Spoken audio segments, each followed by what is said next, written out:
Muy buenas noches, bienvenidos a su diplomado en Constitución Política y Funcionamiento del Estado.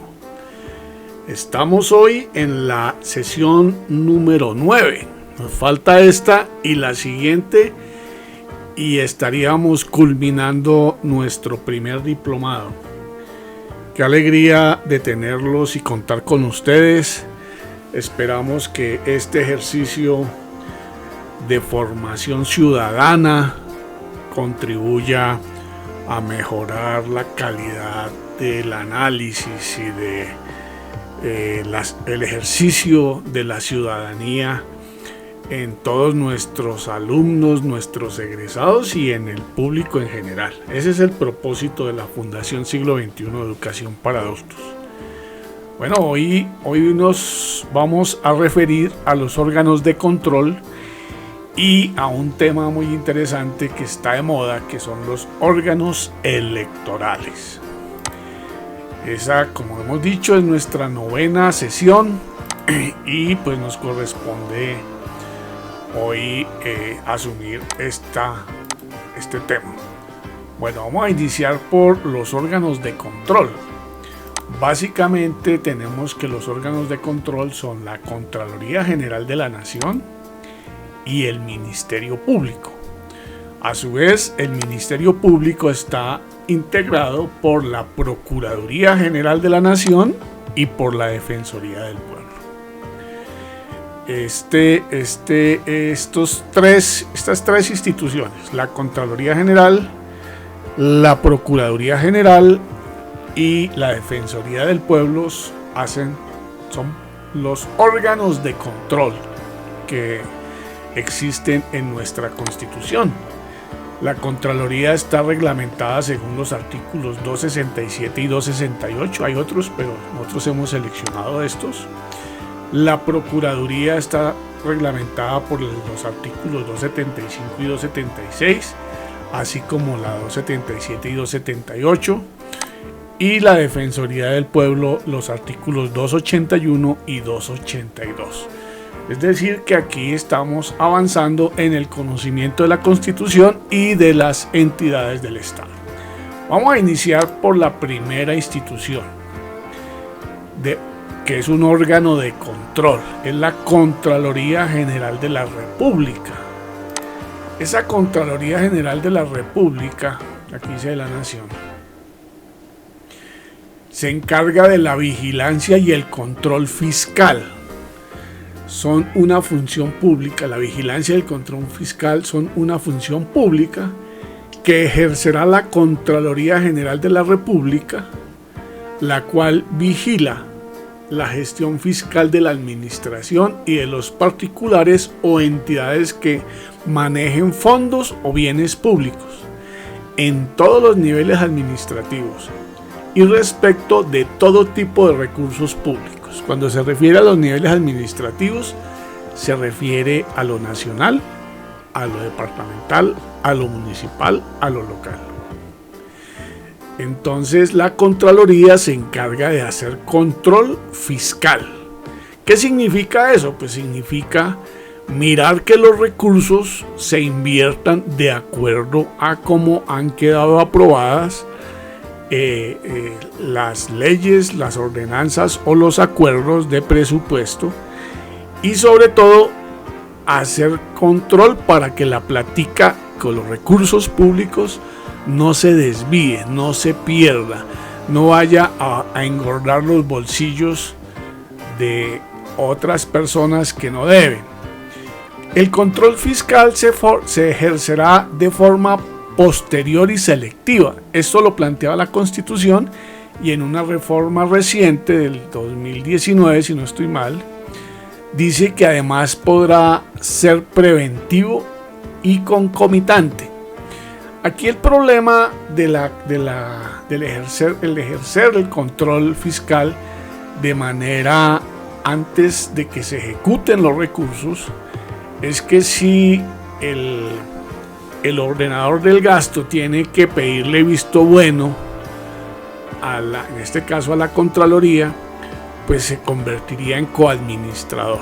Entonces no no opera de esa manera. Sin embargo, el control concomitante y preventivo tiene un carácter excepcional, y lo que puede hacer la Contraloría es emitir un llamado de atención y dejar una alerta sobre la posible desviación de recursos, pérdida de recursos, etcétera. Entonces, eso está funcionando así. Si la Contraloría funcionara, pues no tendríamos pues tendríamos muy buen ejercicio de los derechos, y el Estado funcionaría de manera adecuada. Los niños tendrían educación, salud. Bueno, entonces dice que el Contralor General de la República tendrá las siguientes atribuciones. No las incluimos todas, solamente incluimos algunas que consideramos son las más relevantes. Ustedes pueden leerla en el artículo 268. Llevar el registro de la deuda pública. Exigir informes sobre su gestión fiscal a los empleados oficiales de cualquier orden y a toda persona o entidad pública o privada que administre fondos o bienes públicos. Entonces, no importa si es una entidad privada o si es una entidad pública, lo importante es cuál es el origen de los recursos. Si son recursos públicos, la Contraloría los puede controlar. Establecer la responsabilidad que se derive de la gestión fiscal. Imponer las sanciones pecuniarias que sean del caso, recaudar su monto y ejercer la jurisdicción coactiva, para lo cual tendrá prelación. Es decir, que puede embargar a los funcionarios y repetir contra ellos. Promover ante las autoridades competentes, aportando las pruebas respectivas, investigaciones fiscales, penales o disciplinarias. Aquí el Contralor solamente hace investigaciones fiscales, no tiene capacidad de hacer investigaciones disciplinarias, y mucho menos penales, que son de la competencia de la justicia. Entonces hace investigaciones fiscales solamente. Penales o disciplinarias contra quienes presuntamente hayan causado perjuicio a los intereses patrimoniales del Estado. La Contraloría, bajo su responsabilidad, podrá exigir verdad sabida y buena fe guardada, la suspensión inmediata de funcionarios mientras culminan las investigaciones o los respectivos procesos fiscales, penales o disciplinarios. Bueno, ahí hay una discusión sobre la famosa verdad sabida y buena fe guardada, porque finalmente se trata de que no tienen que mostrar ninguna prueba, pero bueno, eso es importante para poder garantizar que no se pierdan los recursos. Imponer sanciones desde multas hasta suspensión a quienes omitan la obligación de suministrar información o impidan u obstaculicen el ejercicio de la vigilancia y el control fiscal, o incumplan las obligaciones fiscales previstas en la ley. Bueno, la Contraloría ha dicho que anualmente se pierden por motivos de corrupción, malversación, pérdida de recursos, aproximadamente 5 billones de pesos. Eso nos lo ha planteado la Contraloría, que es la encargada del manejo de los recursos. Entonces, cuando tengamos conocimiento de alguna situación que afecte el patrimonio del municipio, del departamento, de algún organismo, del colegio, del centro de salud, de cualquier entidad pública que sean recursos públicos, hay que acudir ante el Contralor General de la República, que es el responsable de velar, de investigar y de imponer las sanciones correspondientes a través de investigaciones fiscales y juicios fiscales. Entonces, primera entidad, la Contraloría, se encarga de cuidar que los recursos públicos no se pierdan. Bueno, ahora pasamos a la segunda entidad, que es la Procuraduría General de la Nación. El Ministerio Público tiene dos partes, uno es la Procuraduría y otro la Defensoría. Vamos a empezar por el Procurador. El Procurador de la Nación es elegido por el Senado de la República, para un periodo de 4 años, de terna integrada por candidatos del presidente de la República, pone uno, de la Corte Suprema de Justicia y el Consejo de Estado. El Procurador General de la Nación es el supremo director del Ministerio Público. Dentro de sus principales funciones está defender los intereses de la sociedad, defender los intereses colectivos, en especial el ambiente, velar por el ejercicio diligente y eficiente de las funciones administrativas, es decir, de los funcionarios públicos, ejercer vigilancia superior de la conducta oficial de quienes desempeñen funciones públicas, inclusive las de elección popular, ejercer preferentemente el poder disciplinario, adelantar las investigaciones correspondientes e imponer las respectivas sanciones conforme a la ley. Es decir, que si usted tiene una queja sobre un funcionario público, tiene que dirigirse a la Procuraduría. Quien investiga disciplinariamente a los funcionarios públicos es la Procuraduría General de la Nación. Entonces, el procurador abre juicio disciplinario sobre la conducta de los funcionarios. Acuérdese que los funcionarios pueden ser investigados y sancionados primero por el incumplimiento a la ley. Como todos nosotros, como todos los ciudadanos, si infringimos la ley, nos puede venir una sanción. A nosotros no nos puede investigar el procurador, a los funcionarios públicos sí, igual que nosotros, por incumplir la ley, pero además por omitir sus funciones. Cuando uno se posesiona en un cargo, ese cargo tiene unas funciones y uno lo primero que hace es jurar cumplir la Constitución, las leyes, y dentro de las leyes están las funciones del cargo. Entonces, o lo otro es omitirlas o extralimitarse.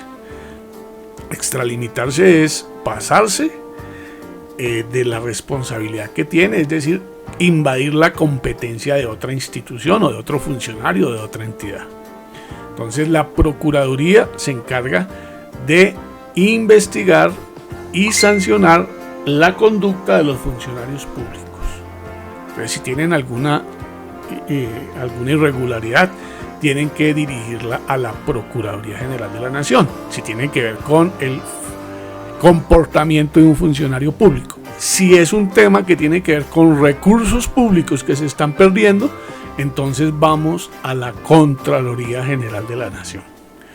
Bueno, dentro del mismo Ministerio Público, el Procurador General de la Nación ejercerá directamente las siguientes funciones: desvincular del cargo previa audiencia y mediante decisión motivada al funcionario público que incurra en alguna de las siguientes faltas. Es decir, que el primer elemento es la desvinculación del cargo,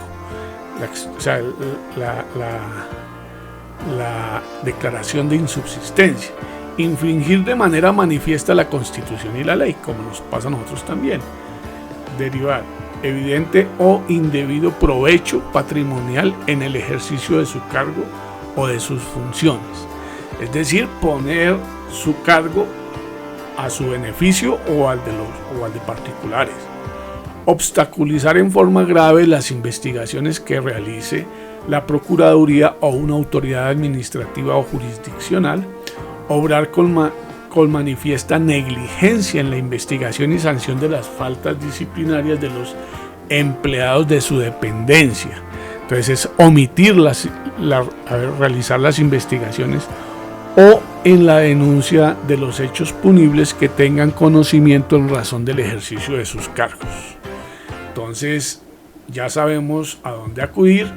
No quiero entrar a desglosar, son como 14 funciones, pero esas son las principales. Entonces tenemos claro que frente a recursos vamos a la Contraloría, frente a comportamiento de funcionarios públicos vamos a la Procuraduría y vamos a mirar cómo es el tema de la Defensoría del Pueblo.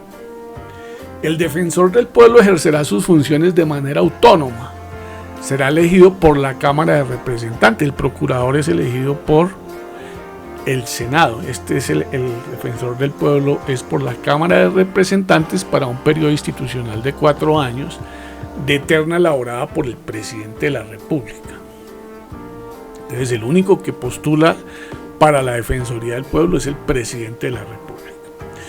El defensor del pueblo velará por la promoción, el ejercicio y la divulgación de los derechos humanos, para lo cual ejercerá las siguientes funciones. Entonces, ojo, porque el defensor del pueblo es el funcionario elegido por la institucionalidad democrática colombiana para velar por la promoción, el ejercicio y la divulgación de los derechos humanos. Yo les quiero decir que el siguiente diplomado que vamos a realizar es sobre derechos humanos. Entonces vamos a estar muy sintonizados con la función del defensor del pueblo o la defensoría del pueblo. ¿Qué funciones tiene la defensoría del pueblo? Orientar e instruir a los habitantes del territorio nacional y a los colombianos en el exterior en el ejercicio y defensa de sus derechos ante las autoridades competentes o entidades de carácter privado. Entonces, primera, orientar e instruir, es decir, que tiene la función de enseñarle ¿a quiénes? A los habitantes del territorio nacional, a todos y a los colombianos en el exterior, el ejercicio y la defensa de sus derechos ante las autoridades competentes o entidades de carácter privado. Divulgar los derechos humanos y recomendar las políticas para su enseñanza. Es obligatorio en todas las instituciones educativas conocer la Constitución, pero también divulgar, promover los derechos humanos, que es parte de la formación de todo ciudadano. Invocar el derecho de habeas corpus. Cuando alguien está detenido de manera ilegal, entonces se interpone un recurso para que se ponga en libertad si no ha sido acusado, si no cumple con los requisitos legales de lo que puede ser una captura y una detención. Entonces, ¿a quién le corresponde interponer ese derecho? A la defensoría. También lo puede hacer un abogado, pero la defensoría lo tiene que hacer de oficio. Interponer las acciones de tutela. Si usted considera que le han vulnerado un derecho y de pronto no sabe cómo hacer una tutela, usted puede acudir a la Defensoría del Pueblo y ellos tienen personas, abogados, expertos en derechos humanos que van a poder ayudarle a interponer una acción de tutela sin perjuicio del derecho que le asiste a los interesados. Si usted le pide a la Defensoría del Pueblo que le ayude, o incluso puede pedirle que la interponga de manera que usted no resulte involucrado, y ellos tienen la obligación de hacerlo. Organizar y dirigir la Defensoría Pública. Ya dijimos en la parte judicial que toda persona que vaya a ser procesada tiene derecho a la defensa judicial calificada. ¿Qué significa eso? Significa que todos tenemos derecho a que nos asesore un abogado. Cuando no tenemos recursos propios para pagar un abogado, pedimos que nos asignen un defensor de oficio, un defensor público. La Defensoría del Pueblo es la encargada de contratar a esos defensores y pagarle sus honorarios para que lo asistan a usted o a la persona que esté en un proceso judicial y no tenga los recursos para hacerlo. Se llaman los defensores públicos. Interponer acciones populares en asuntos relacionados con su competencia, es decir, todo el tema ambiental. Cuando hay alguna afectación colectiva, entonces se puede interponer acciones populares. Eso lo vamos a ver cuando miremos los derechos y sus mecanismos de protección. Presentar proyectos de ley en materia relativa a su competencia, rendir informe al Congreso sobre el cumplimiento de sus funciones, las demás que le determine la ley. Hemos hecho un recorrido por los órganos de control y ahora vamos a iniciar nuestro recorrido por las autoridades electorales. Ahora que están de moda las reclamaciones electorales, ahora vamos a mirar quiénes son los encargados de este tema. El primero es el Consejo Nacional Electoral, que ya vamos a ver cómo está integrado, y el segundo es la Registraduría Nacional del Estado Civil. el registrador tiene, digamos que básicamente, o la registraduría tiene como dos funciones: organizar las elecciones y llevar el registro de las personas, el registro civil de las personas. Eso tiene unos artículos constitucionales que los desarrollan, y pues obviamente toda una serie de desarrollos legales, leyes que reglamentan el funcionamiento de estas entidades. El Consejo Nacional Electoral podemos mirar en los artículos 264 y 265, mientras que la registraduría vamos a mirar solamente el artículo 266. Entonces vamos a empezar por el Consejo Nacional Electoral. Según el artículo 264, el Consejo Nacional Electoral se compone de 9 miembros elegidos por el Congreso de la República en pleno. O sea, para elegir el Consejo Nacional Electoral se reúnen en una sola plenaria Senado y Cámara. Eso se llama Congreso de la República en pleno, y la elección es para un periodo de 4 años mediante el sistema de cifra repartidora. ¿Quiénes postulan? Los únicos que pueden postular los consejeros del Consejo Nacional Electoral son los partidos políticos y movimientos políticos. Es muy chistoso porque los partidos van a elegir, van a nombrar a quienes los van a controlar a ellos, ¿sí? Entonces, pues eso pareciera un chiste. Eso es como poner al ratón a cuidar al queso. Pero bueno, esa es la institucionalidad que tenemos, y hay que hacer una reforma para que eso por lo menos vaya a un tribunal. Pero hoy son los partidos y movimientos políticos con personería jurídica o por coalición entre ellos. Sus miembros serán servidores públicos de dedicación exclusiva, tendrán las mismas calidades, inhabilidades, incompatibilidades y derechos de los magistrados de la Corte Suprema de Justicia. Bueno, también se les dice magistrados, no, se les dice consejeros al Consejo Nacional Electoral. Bueno, el Consejo Nacional Electoral regulará, inspeccionará, vigilará y controlará toda la actividad electoral de los partidos y movimientos políticos, de los grupos significativos de ciudadanos, de sus representantes legales, directivos y candidatos, garantizando el cumplimiento de los principios y deberes que a ellos corresponden, y gozará de autonomía presupuestal y administrativa. Tendrá las siguientes atribuciones especiales.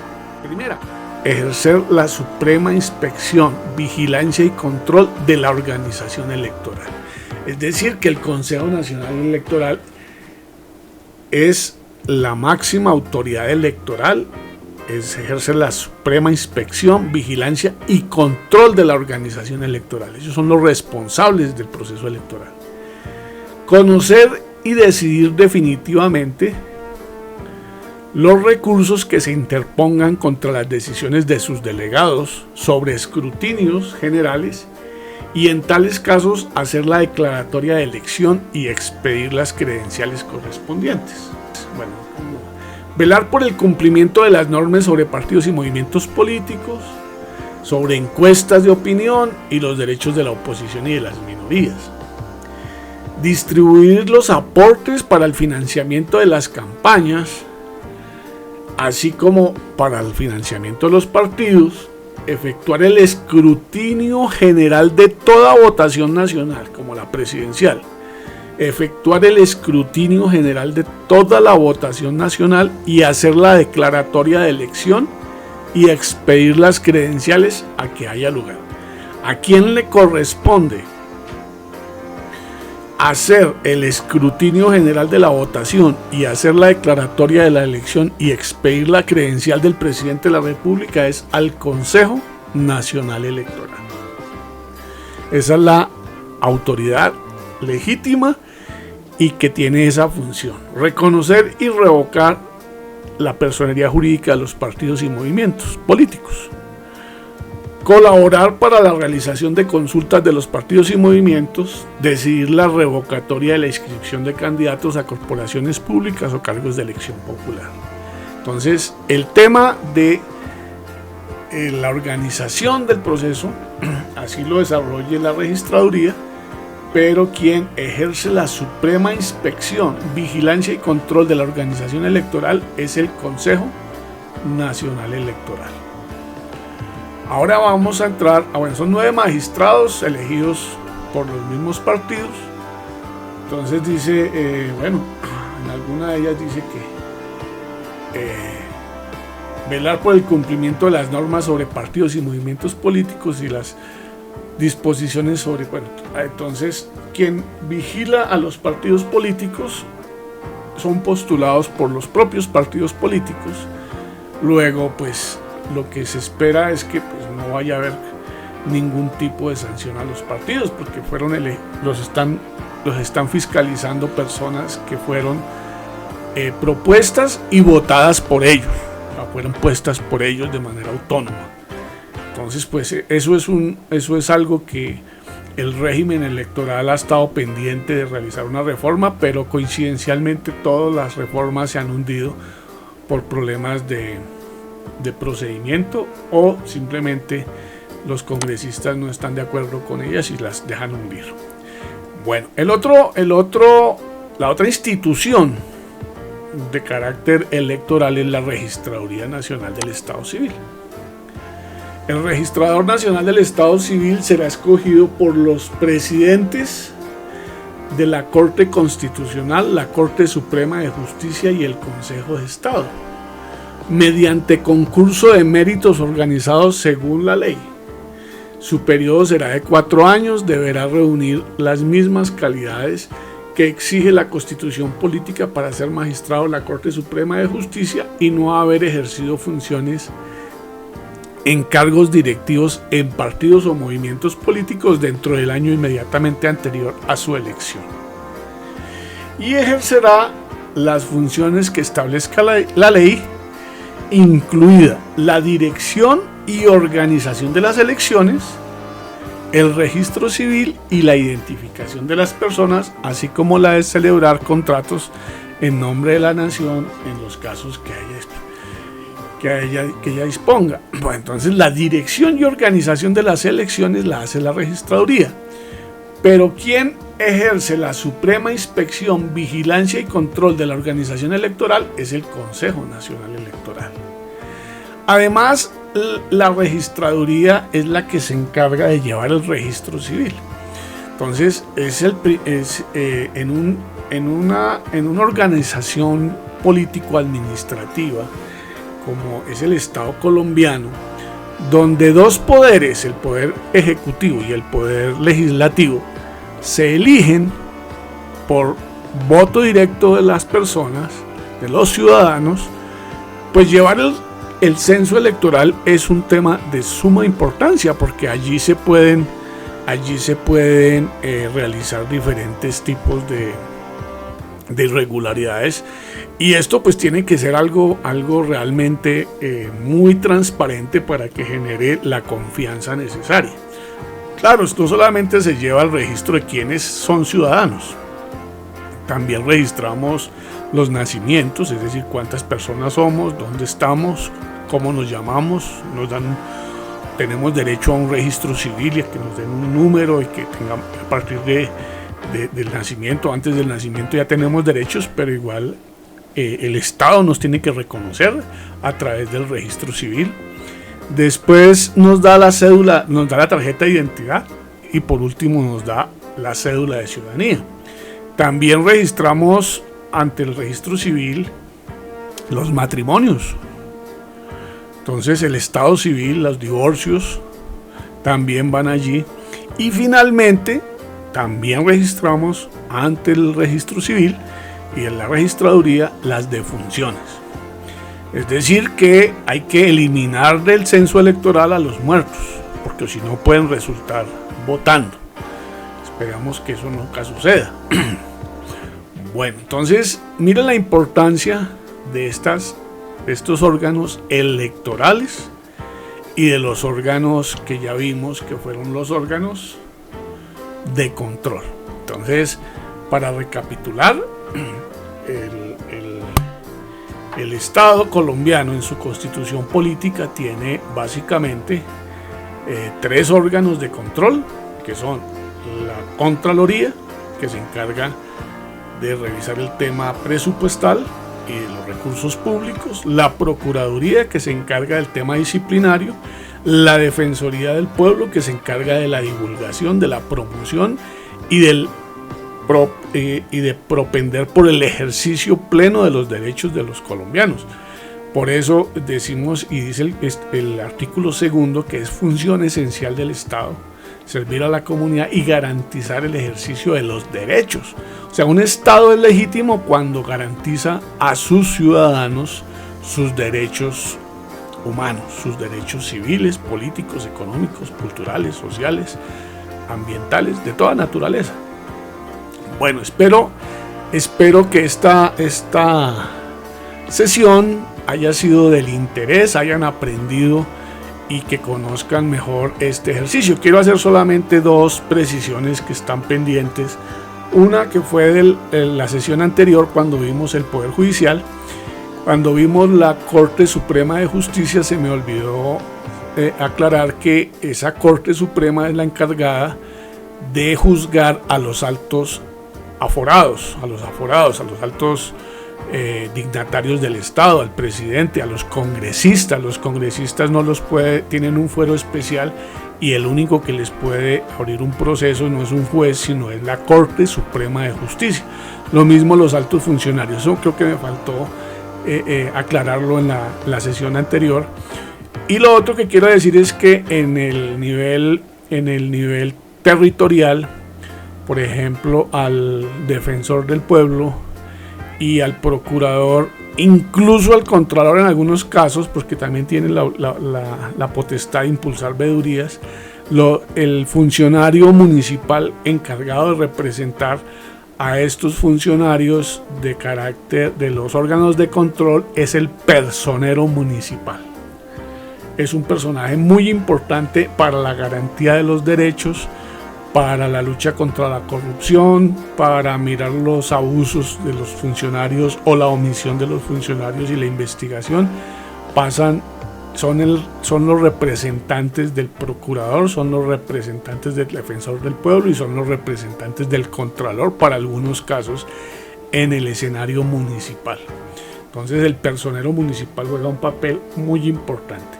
Hay algunas contralorías departamentales y de grandes capitales pueden hacer el control fiscal directamente a las entidades territoriales que las han creado y pues se exaltan u omiten la competencia para que las investigue la Contraloría General de la República. Bueno, espero haberles aportado en este ejercicio de empoderamiento y de conocimiento del Estado colombiano. Y nos queda pendiente solamente una sesión que tiene que ver sobre la hacienda pública y vamos a realizarla dentro de 8 días. Mil gracias, nos vemos la próxima semana el miércoles. No olviden, por favor, suscribirse a este canal y darle clic a la campanita. Feliz noche.